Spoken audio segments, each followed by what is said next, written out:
بسم اللہ الرحمن الرحیم۔ عورتوں نے رسول اللہ صلی اللہ علیہ وسلم سے کہا کہ آپ صلی اللہ علیہ وسلم سے فائدہ اٹھانے میں مرد ہم سے آگے بڑھ گئے ہیں، اس لیے آپ اپنی طرف سے ہمارے وعظ کے لیے بھی کوئی دن خاص فرما دیں۔ تو آپ صلی اللہ علیہ وسلم نے ان سے ایک دن کا وعدہ فرما لیا۔ اس دن عورتوں سے آپ نے ملاقات کی اور انہیں وعظ فرمایا اور مناسب احکام سنائے۔ جو کچھ آپ صلی اللہ علیہ وسلم نے ان سے فرمایا تھا اس میں یہ بات بھی تھی کہ جو کوئی عورت تم میں سے اپنے 3 لڑکے آگے بھیج دے گی تو وہ اس کے لیے دوزخ سے پناہ بن جائیں گے۔ اس پر ایک عورت نے کہا اگر 2 بچے بھیج دے؟ آپ نے فرمایا ہاں، اور 2 کا بھی یہ حکم ہے۔ انہوں نے فرمایا کہ ایسے 3 بچے جو ابھی بلوغت کو نہ پہنچے ہوں۔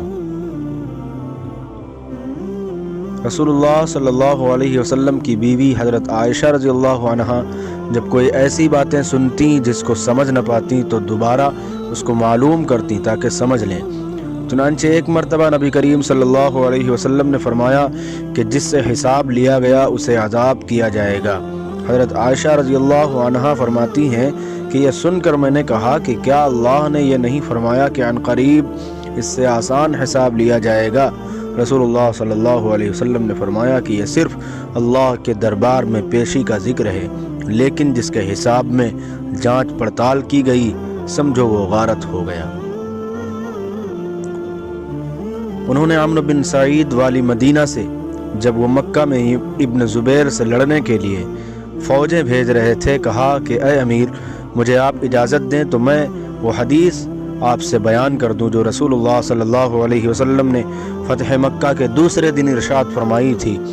اس حدیث کو میرے دونوں کانوں نے سنا اور میرے دل نے اسے یاد رکھا ہے، اور جب رسول اللہ صلی اللہ علیہ وسلم یہ حدیث فرما رہے تھے تو میری آنکھیں آپ صلی اللہ علیہ وسلم کو دیکھ رہی تھیں۔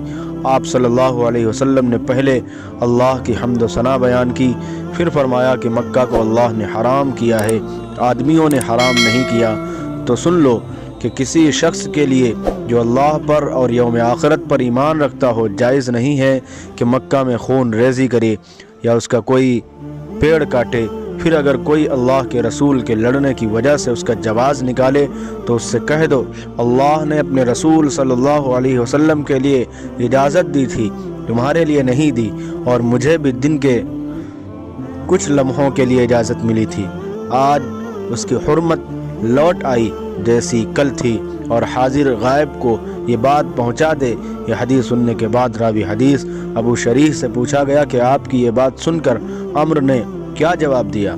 کہا یوں کہ اے ابو شریح، حدیث کو میں تم سے زیادہ جانتا ہوں، مگر حرم مکہ کسی خطا کار کو یا خون کر کے اور فتنہ پھیلا کر بھاگ آنے والے کو پناہ نہیں دیتا۔ ایک مرتبہ ابو بکر رضی اللہ عنہ نے رسول اللہ صلی اللہ علیہ وسلم کا ذکر کیا کہ آپ صلی اللہ علیہ وسلم نے یوں فرمایا تمہارے خون اور تمہارے مال۔